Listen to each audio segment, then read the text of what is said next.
perhatian baik di rumah maupun di sekolah. Itu mungkin Bu yang saya pikirkan. Oke, jadi yang Bu Nurmala pikirkan itu bahwa peserta didik tersebut kurang kasih sayang ya, kurang perhatian baik di rumah maupun di sekolah ya. Iya Bu, begitu.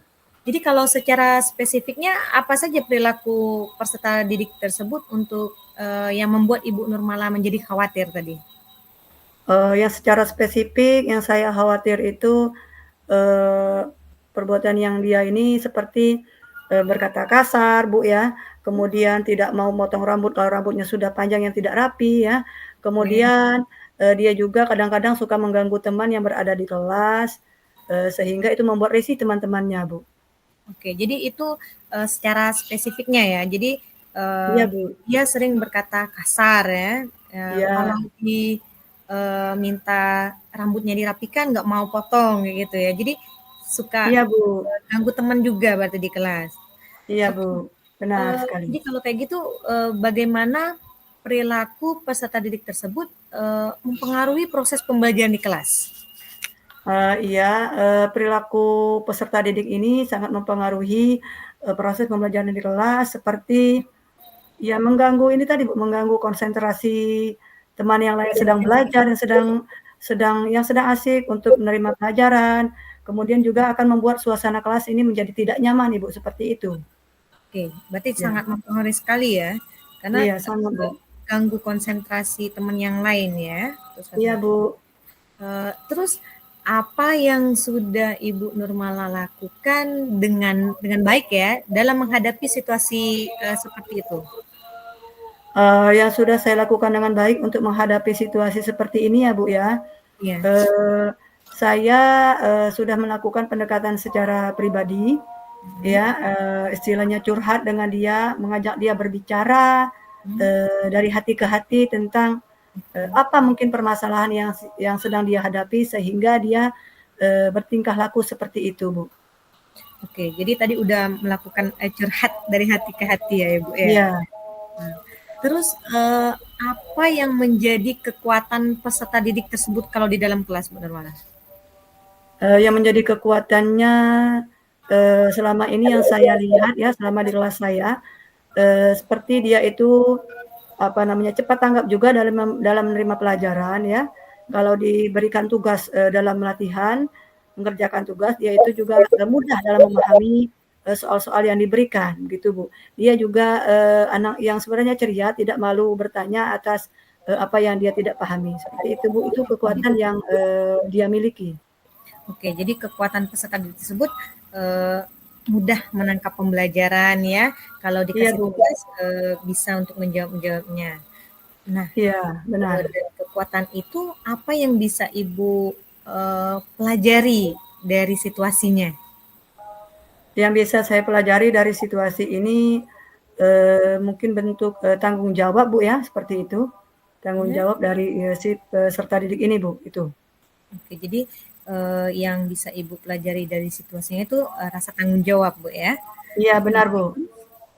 Apa yang bisa Ibu Nurmala pelajari dari peserta didik tersebut tentang dirinya? Yang dapat saya pelajari dari peserta didik ini tentang dirinya seperti rasa percaya diri, kemudian juga rasa apa namanya tanggung jawab dalam mengerjakan tugas-tugas juga Bu, begitu Bu. Oke, Iya jadi tentang ya oke. seperti itu. Oke, jadi Percaya diri dan tanggung jawab dalam menjawab tugas yang diberikan oleh guru. oke, jadi itu adalah pelajaran yang bisa Iya. diambil tadi Bu ya. Iya Bu. Terus apa tujuan yang ingin Ibu Nurmala capai? Tujuan yang ingin saya capai, saya ingin ya peserta didik ini dia tidak mengganggu teman-temannya lagi Bu. Saling menghormati dan menghargai sesama teman, menghormati guru. Kemudian dia menjadi anak yang baik, kemudian mengetahui apa keyakinan kelas yang telah kita sepakati, begitu Bu. Menjadi anak bertanggung jawab gitu. Oke, jadi tujuannya tadi Ibu Nurmala pengen anak tersebut tidak mengganggu temannya ya. Iya. Berarti kembali ke keyakinan kelas ya Bu ya. Iya benar Bu. Oke, terus langkah konkret apa yang akan Ibu Nurmala ambil untuk mencapai tujuan tersebut? Langkah konkretnya masih seperti yang tadi Bu, untuk meningkatkan lagi pendekatan secara personal atau pribadinya terhadap, peserta didik tersebut, eee, lebih leluasa lagi, lebih sering lagi melakukan percakapan dari hati ke hati, menanyakan kembali apa penyebab dari dia, bertingkah seperti yang hal tersebut. Kemudian, menanyakan kembali apakah dia masih memahami dari keyakinan kelas yang telah kita sepakati bersama. Kemudian yang ketiga ini mungkin, memberikan, teladan yang baik dengan memberikan edukasi contoh-contoh, cerita dari, para nabi Bu, begitu. Oke, jadi langkah konkret yang akan Ibu ambil itu, pendekatan personal lagi ya, untuk Iya, berbicara dari hati ke hati, terus mengadakan edukasi, serta menanyakan kembali permasalahannya ya. iya Bu, seperti itu. Oke, kira-kira kapan Ibu Nurmala akan menerapkan tindakan Ibu Nurmala tersebut? Dalam waktu dekat Bu, saya akan berusaha untuk melakukan tindakan ini. Ya, dalam waktu dekat Bu.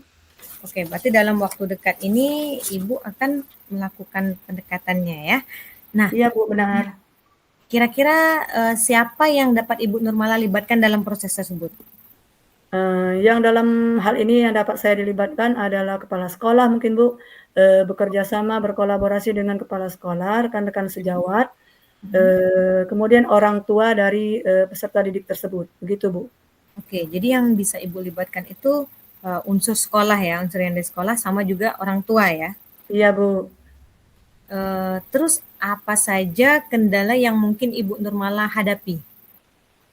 Kendala yang, saya hadapi, selama ini ya, ini Bu ya, kendalanya tentang,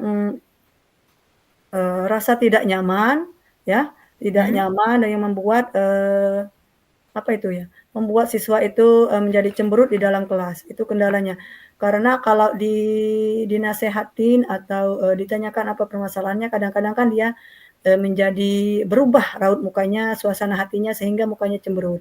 Jadi itu merupakan kendala bagi saya untuk, memperbaiki, agar, suasana hatinya menjadi lebih baik lagi Bu, sehingga dia ceria, begitu. oke, jadi itu tadi kendalanya ya. Ya, Rasa tidak nyaman dan juga perubahan suasana hati peserta didiknya ya Bu ya. iya Bu, benar. Oke, terus bagaimana Bu Nurmala akan mengatasi kendala tersebut?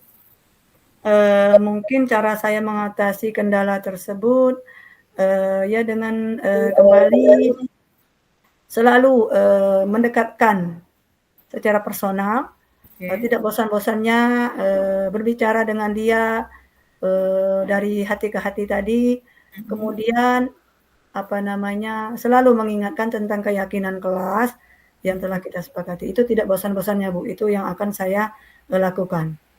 Oke, jadi cara Ibu Nurmala mengatasi kendala itu salah satunya tadi berbicara lagi ya dari hati ke hati, menanyakan Iya, kembali tentang keyakinan kelasnya ya yang sudah disepakati. iya Bu. Terus apa yang sudah Ibu Nurmala capai sejauh ini?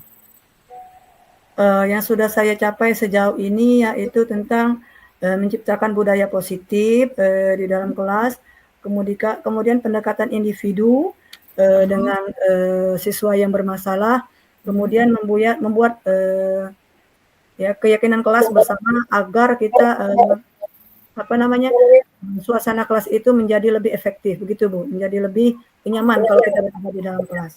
Oke, jadi yang sudah Ibu capai sejauh ini sudah menciptakan budaya positif, Iya, pendekatan individu dan membuat keyakinan kelas, Bu ya. iya Bu, benar.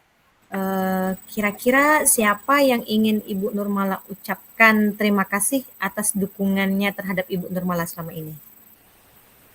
Eee, yang ingin saya ucapkan terima kasih karena telah memberikan dukungan kepada saya, yaitu tentunya, kepala sekolah, rekan-rekan guru yang telah, membantu saya dalam, apa namanya, kolaborasi dalam membantu, untuk memperbaiki, tingkah laku salah satu peserta didik ini, kemudian juga orang tua dari siswa tersebut. Oke, jadi Iya, ucapan terima kasih itu untuk rekan-rekan, kepala sekolah dan juga orang tua ya. benar Bu. Oke, terus bagaimana Ibu Nurmala dapat menjaga motivasi diri Bu Nurmala?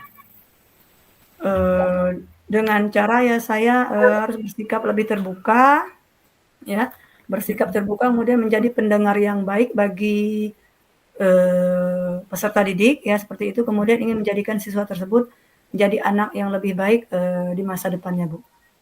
Seperti Betul. itu.